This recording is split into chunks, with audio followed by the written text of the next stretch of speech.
वैसे आज हमारा ये वाला रोड होने वाला था, बट लेकिन अब हम बाय झांसकर जा रहे हैं, जो कि सीधा पदम निकलता है, दुधारता के साथ मिलता है। तो हम फिर से ले की तरफ निकल रहे हैं। सो अभी हम घोड़ा चौक पे पहुंच चुके हैं, देख सकते हैं आप यहाँ पे। तो यहाँ से हम लेफ़्ट लेंगे एयरपोर्ट की तरफ और वहाँ से हम सीधा निकल जाएंगे फिर आगे। तो यहाँ से हम सीधा पदम के लिए निकलने वाले थे और सीधा वहाँ से मनाली। तो और रास्ते में हमारा आता है पत्थर साहिब गुरुद्वारा, तो वहाँ भी हम विज़िट करेंगे साथ में। और दूसरा मैग्नेटिक हिल आता है, तो वहाँ भी हम आज विज़िट करेंगे। तो ये रहा यहाँ पे एयरपोर्ट ले का, कुशोक बकुला रिनपोचे एयरपोर्ट जिसका नाम है। और यहाँ पे देखता हूँ, यहाँ पे हम ऑयल फिल कर रहे हैं, क्योंकि लेह में ना पहले 2 ही पेट्रोल पंप हुआ करते थे, अब तो यहाँ पे काफ़ी सारे खुल चुके हैं।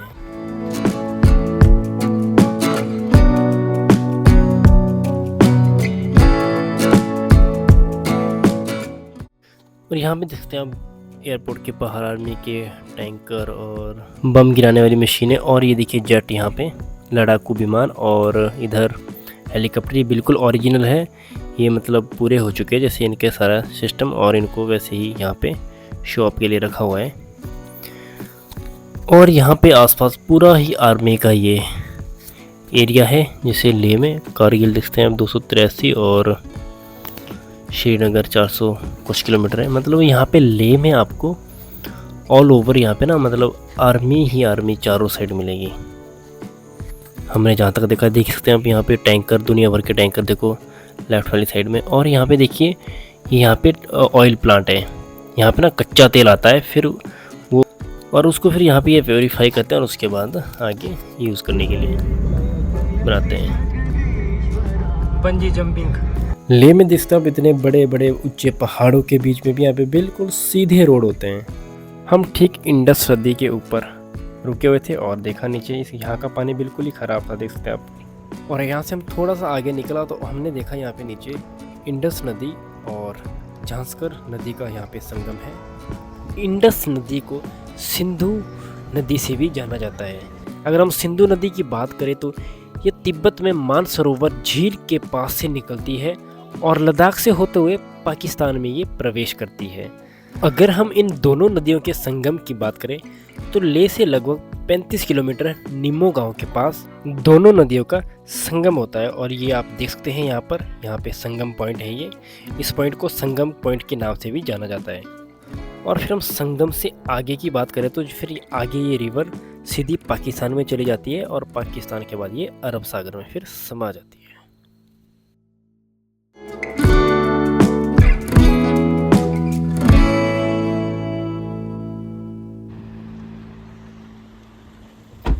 तो देखते हैं संगम पॉइंट से जो सीधा रोड जाता है आगे के लिए, ये जाता है आपका राइट की तरफ, जाता है आपका कारगिल और जम्मू की तरफ, ठीक है, कश्मीर की तरफ। और यहाँ से आपको लेफ़्ट होना है और ये जाएगा बाय झांसकर और पदम।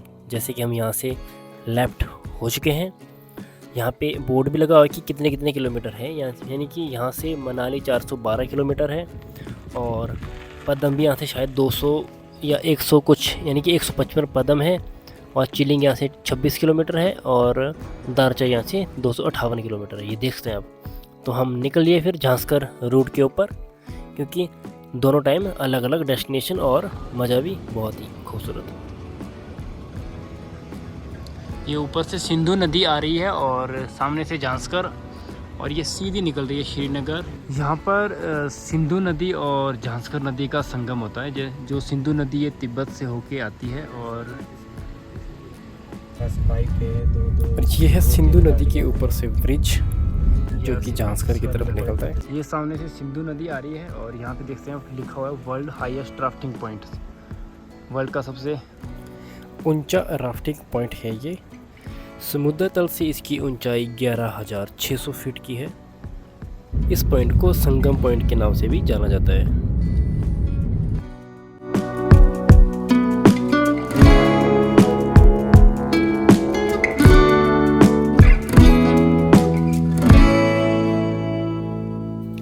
और यहाँ पे बंजी जंपिंग पॉइंट भी है कि बीच में, जो कि यानी कि संगम पॉइंट से 10-15 किलोमीटर की दूरी पे है।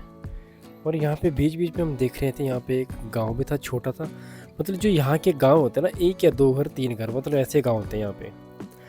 और रोड हमें इतना डेंजर लग रहा था ना ये, साथ में मतलब पानी की नदी, और साथ साथ में हम आगे की तरफ बढ़ रहे थे। और मतलब हमें ना डर भी काफ़ी लग रहा था, काफ़ी काफ़ी पॉइंटों के ऊपर।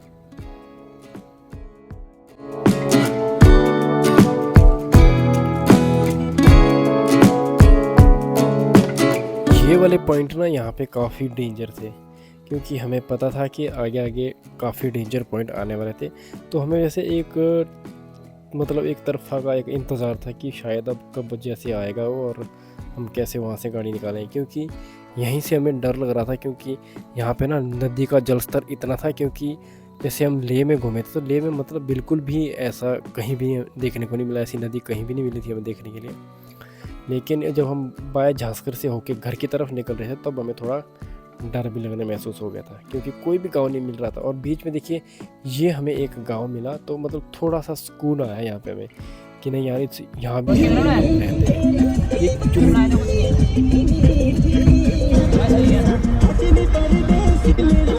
रहते हैं, एक चुनिंदा मतलब एक दो जैसे ये ट्रक मिले हमें, और उसके बाद कुछ भी नहीं मिला हमें रास्ते में। चिलिंग से आगे ये वाला पॉइंट आता है, और शायद यहाँ का ना इन्होंने बैरियर लगाया हुआ है।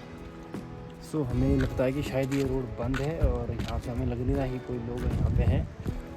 तो यहाँ पे एक टेंट सा बना हुआ था, ठीक है, जिसमें शायद कोई अंदर था, लेकिन पहले तो निकला। फिर एक गाड़ी वाला हमें मिला, इसने हमें बताया कि रोड बिल्कुल बंद है। वहाँ क्या स्लाइड हुआ, क्या हुआ है? पूरा वहाँ नाला बह रहा है, पूरा काट के ख़त्म सारा रोड, अब वापस जाना पड़ेगा। कल भी दिन भर रुका ही, इतना 50-60 गाड़ी। वो रोड बन जाएगा बोल के फिर 5:15 बज गया था वापस शाम को। दिन भर यही रुके बैठे, मतलब यहाँ पे रोड बिल्कुल ही बंद, अब निकलना पड़ रहा है वापस। हमें ये भाई साहब मिले मंडी के, और इन्होंने हमें काफ़ी अच्छी जानकारी दी, और काफ़ी मज़ा आया हमें। तो बाकी साहब ये रहे। Okay, bye bye.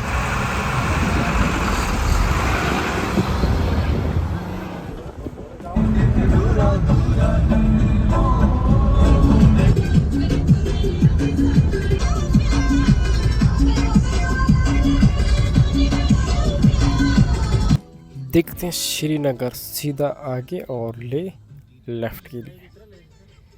तो फिर हम हो रहे हैं यहाँ से डायरेक्ट वापस जा रहे हैं लेह की तरफ, नॉट कारगिल।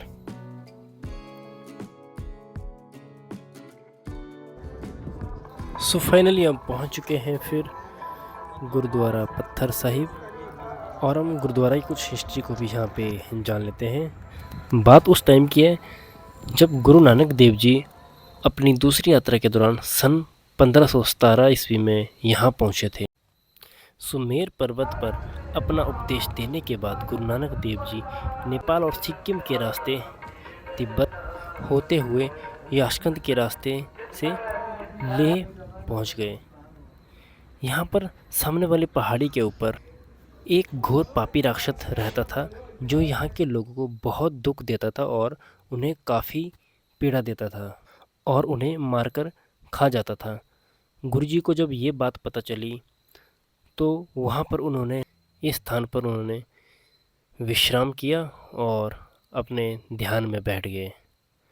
और गुरुजी की इस उपस्थिति से विचलित राक्षस ने उनके ऊपर एक बड़ा पत्थर फेंका, और गुरु नानक देव जी के स्पर्श से ही वो पत्थर नरम हो गया और उनके शरीर का आकार ले लिया। और उस राक्षस को लगा कि गुरुजी अलविदा हो गए, और जैसे ही राक्षस ऊपर से नीचे आया तो उसने देखा गुरुजी तो बिल्कुल ठीक है, उनकी भक्ति में कोई भी फ़र्क नहीं पड़ा है। तो उन्होंने गुस्से से उस पत्थर के ऊपर फिर से एक अपने दाहिना पाँव मारा ज़ोर से, और उनका पाँव भी उसके अंदर धंस गया। तो फिर उसको एहसास हुआ, आभास हुआ कि मैंने एक भगवान के भक्त को मारने की कोशिश की। फिर जाके वो राक्षस गुरु नानक देव जी के चरणों में गिर पड़ा और कहा कि मुझे माफ़ कर दो, मुझसे बहुत बड़ी भूल होगी। और गुरु नानक देव जी ने उन्हें माफ़ भी कर दिया और कहा कि आगे का जीवन इंसानों की भलाई में लगा दो। और उस राक्षस ने भी ये बात मान ली और उसके बाद गुरु नानक देव जी कारगिल होते हुए कश्मीर से आगे चले गए।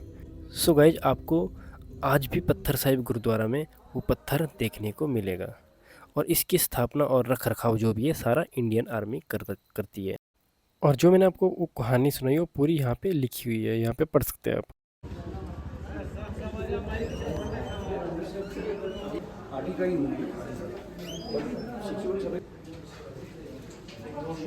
यहाँ पे देखते हैं हर गुरुद्वारे की तरह यहाँ पे पानी के नल लगे, आप यहाँ पे हैंड वॉश कर सकते हैं और अपने पैर भी यहाँ पे धोने होते हैं और उसके बाद आप अंदर जा सकते हैं। और जो लोग किसी कारणवश यहाँ पे नहीं पहुँच पाए तो वो भी आइए हमारे साथ, दर्शन कीजिए और एक शांति का अनुभव लीजिए। यहाँ पे गुरु ग्रंथ साहिब जी, और ये रहा वो पत्थर, देख सकते हैं आप यहाँ पे और ये रहा वो पत्थर जहाँ पे गुरु नानक देव जी ने ध्यान किया था। वो पत्थर बिल्कुल वहीं का वहीं पर है और यहाँ पे फिर इसके चारों गुरुद्वारा साहिब बना दिए और ये है ऑल इंडिया गुरुद्वारा मैप यहाँ पे बना। और यहाँ पे देखते हैं आप गुरु नानक देव जी का पूरा आकार यहाँ पे बना हुआ है और हमने फिर यहाँ पे माथा टेका और थोड़ी देर यहाँ पे ध्यान किया और उसके बाद निकल लिए। और सिखों के 10 गुरु थे और 10 के 10 गुरुओं के यहाँ पे फ़ोटो लगे हुए हैं और कब से कब तक कार्यकाल रहा और सारी चीज़ें यहाँ पे दी हुई है। और यहाँ पे हमने प्रसाद भी ले लिया और यहाँ पे हमारा माइक बंद हो गया था। जैसे हमने प्रसाद लिया, यहाँ पे चाय और समोसे का भी यहाँ पे कुछ प्रबंध था। तो इसके बाद हमने बहुत अच्छे से यहाँ पे दर्शन किए और शांति महसूस की और उसके बाद फिर हम यहाँ से निकल पड़े मैग्नेट हिल की तरफ। अब वहाँ का हमें जानना था कि मैग्नेट हिल वहाँ पे क्या होता है, तो वहाँ पे चलते हैं अब और वहाँ के बारे में आपको बताते हैं। गुरुद्वारे के बाहर यहाँ पे बहुत बड़ी पार्किंग है और यहाँ पे गाड़ी पार्क करने की बहुत ज़्यादा जगह है, व्यवस्था है। सो फिर अब हम निकल पड़े हैं मैग्नेट हिल की तरफ, तो ले चलते हैं आपको वहाँ पे भी। जो मैग्नेटिक हिल है ये गुरुद्वारा पत्थर साहिब से 3-4 किलोमीटर कारगिल की तरफ में पड़ता है। जैसे कि मैग्नेटिक हिल के बारे में अगर आपको बताइए, काफ़ी प्रसिद्ध पर्यटक स्थल है और यहाँ पर गाड़ी बिना किसी प्रयास से या बिना किसी गियर से ऊपर की तरफ चढ़ने लगती है। यह घटना ऑप्टिकल और इल्यूजन के कारण होता है, जहाँ पहाड़ी का ढलान ऐसा दिखता है कि गाड़ी ऊपर की ओर जा रही है जबकि वास्तविक में वो वे नीचे की तरफ जा रही होती है। मैग्नेटिक हिल को ग्रेविटी हिल और मिस्ट्री हिल के नाम से भी जाना जाता है। सो फाइनली फिर हम मैग्नेटिक हिल पे पहुंच चुके हैं जिसका अल्टीट्यूड 11,130 फीट की हाइट पे है। हमारी गाड़ी बिल्कुल न्यूट्रल है और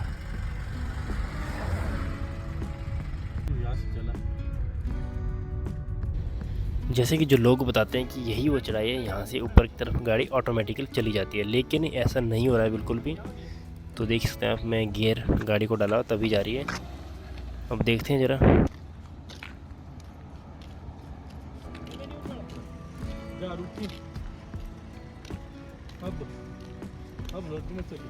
और इधर इस पॉइंट पे स्टॉप लिखा था, यहाँ पे स्टॉप करनी है गाड़ी और उसके बाद ले जानी है, बट ये उल्टा ही हो रहा है हमारे साथ। यहाँ पे मैंने गाड़ी रोकी और ये पीछे।